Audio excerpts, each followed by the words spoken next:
Question number 2. Find the nature of the roots of the following given quadratic equation and verify result by solving the equation. अब देखें इस question के अंदर जो है उसने तीन बातें बताई हैं हमें. Find the nature of the roots. हमने क्या करना है, सबसे पहले नेचर बतानी है और किसकी, रूट्स की. अब हमारे पास रूट्स होंगे तो उसकी नेचर बताएंगे ना.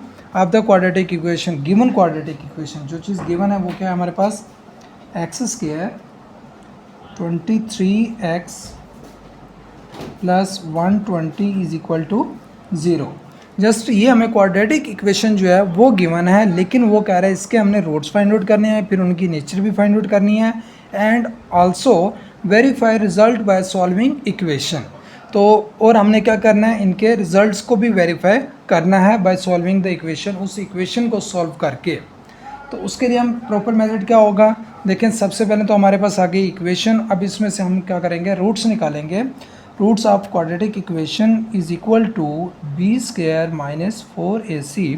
मैंने लास्ट क्वेश्चन में भी आपको बताया था कि ये जो मेथड यूज़ होगा या ये फार्मूला कब यूज़ होगा, जब वो आपको दो किस्म के क्वेश्चन करेगा. जब कह देगा कि find the discriminant of the quadratic equation, या फिर कह दे कि find the roots of the quadratic equation. जब रूट्स की बात करेगा या फिर डिस्क्रिमिनेंट की बात करेगा, तब हमने ये वाला फार्मूला लगाना है. वैल्यूज़ पुट करेंगे. बी स्क्वायर की जो वैल्यू, बी की जो वैल्यू आएगी यहाँ पर, वैसे ए की वैल्यू जो बनेगी 1, बी की वैल्यू बनेगी हमारे पास -23 और सी की जो वैल्यू बनेगी, सी इज इक्वल टू 120. अब इन तीनों वैल्यूज़ को हमने क्या करना है, इस फार्मूले के अंदर पुट कर देंगे. अब क्वेश्चन क्या था हमारे पास, the find the nature of the roots. सबसे पहले तो अब हम रूट्स बना रहे हैं, रूट्स बनाने के बाद उसकी नेचर बताएंगे, नेचर के बाद फिर हम इसकी वेरिफिकेशन भी कर लेंगे कि बी स्क्वायर की जगह पर हम लिख देते हैं इंटू -23 का स्क्वायर, 4 इंटू 1 इंटू 120. 23 का जब स्क्वायर लेंगे तो ये हमारे पास आ जाएगा 529, माइनस कर देंगे तो 480 आ जाएगा हमारे पास. तो अब हमने क्या करना है, 529 को इसमें से माइनस कर देंगे तो हमारे पास आ जाएगा 49 आ जाएगा. ये हो जाएगा हमारे पास रूट्स. ग्रेटर देन 0 भी है तो कह सकते हैं b square minus 4ac for this equation greater than 0. मतलब ये चीज़ हमने पुट की तो वो 0 से ग्रेटर हो गया.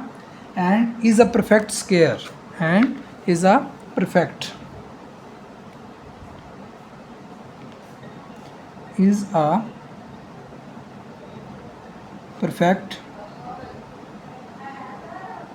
स्क्वायर. ये एक तो परफेक्ट स्क्वायर होगा और दूसरा क्या होगा हमारे पास, रैशनल और अनइक्वल भी होगा. परफेक्ट स्क्वायर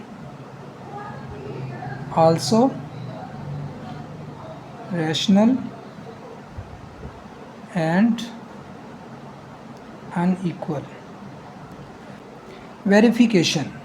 वेरिफिकेशन जब करेंगे हमारे पास है ना, x square 23x plus 120 is equal to 0.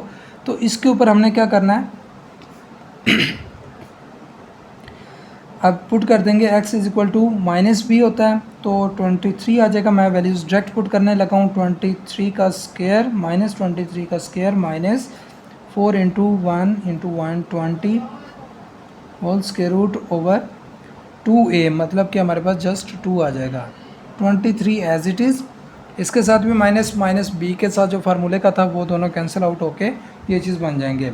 जब 23 का लेंगे तो ये आ जाएगा 529 माइनस 480. तो इसका स्क्वायर रूट ओवर 2. तो इसको जब सॉल्व करेंगे 23 माइनस 49 का square root over, sorry plus minus आएगा यहाँ पर, प्लस माइनस 2 आ जाएगा. अब इसके बाद देखें 23 प्लस माइनस 7 ओवर 2. तो इसको हम क्या करते हैं, एक्सपेंड कर लेंगे. x is equal to 23 plus 7 over 2, x is equal to 23 minus 7 over 2, x is equal to 30 over 2, it's mean 15, और x इज इक्वल 16 आ जाएगा. 16 डिवाइडेड बाई 2 करेंगे तो 8 आ जाएगा. ये चीज़ बन जाएगी. अब ये जो आंसर आया हमारे पास अब ये भी शो करवा रहा है कि ये क्या है कि भाई ग्रेटर देन 0 है, ठीक है, और रैशनल नंबर भी हैं पड़े और अनइक्वल भी हैं, तो कह सकते हैं कि भाई ये इसकी क्या हो जाएगी, वेरिफिकेशन हो जाएगी।